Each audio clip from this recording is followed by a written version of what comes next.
l'ambassade américaine en Égypte. Je vais vous montrer ça un peu plus tard. C'est fort intéressant. On comprend un peu mieux à quel point la discussion ou la relation entre les États-Unis, le pays, l'Égypte dans ce cas-ci, est plutôt à couteau tiré. Et ça partout, dans toutes les unes de tous les journaux ce matin au Canada.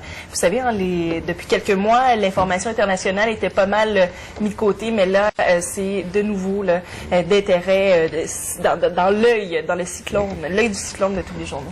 Madame Gariepi, j'ai failli vous appeler hier après-midi pour dire « touche plus à rien ». Ah non, c'est trop tard. C'est incroyable. Déjà enclenché. Zut alors. Ben oui, écoutez, il y a un autre bon front froid qui va passer. Alors, ça va se couvrir en milieu de journée pour plusieurs régions du sud du Québec.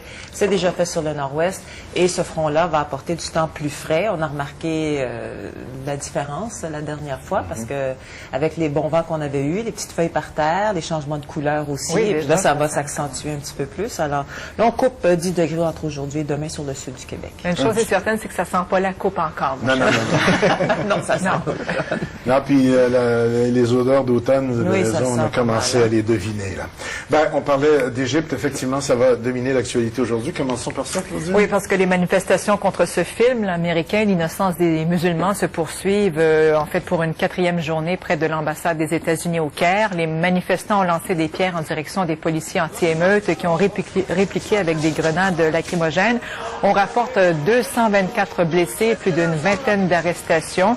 Le gouvernement des Frères musulmans de Mohamed Morsi avait pour sa part appelé à des manifestations pacifiques après la prière du vendredi. Donc je vous rappelle que le film, à l'origine des soulèvements dans plusieurs pays musulmans depuis le début de la semaine, est jugé blasphématoire pour l'islam. Et pour le million de musulmans qui vivent au Canada, dont 175 000 dans la grande région de Montréal, eh bien le film, donc l'innocence de l'islam des musulmans, est une provocation, mais l'ampleur de la réaction est démesurée. Alors Denis Martin-Chabot nous en parle. Dans ce café montréalais fréquenté par des musulmans, la controverse au sujet du film dénigrant leur foi est sur toutes les lèvres. Les clients ici n'ont pas regardé le film, mais s'entendent pour le dénoncer. Et pour la liberté d'expression, mais la liberté d'expression s'arrête, il y a une limite pour ça. Ça, c'est de la provocation pure et dure.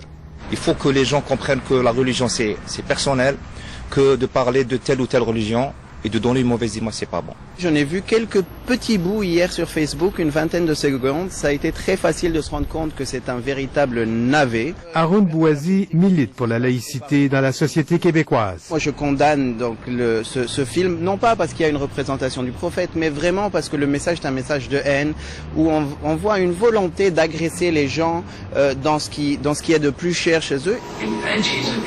Les clients du café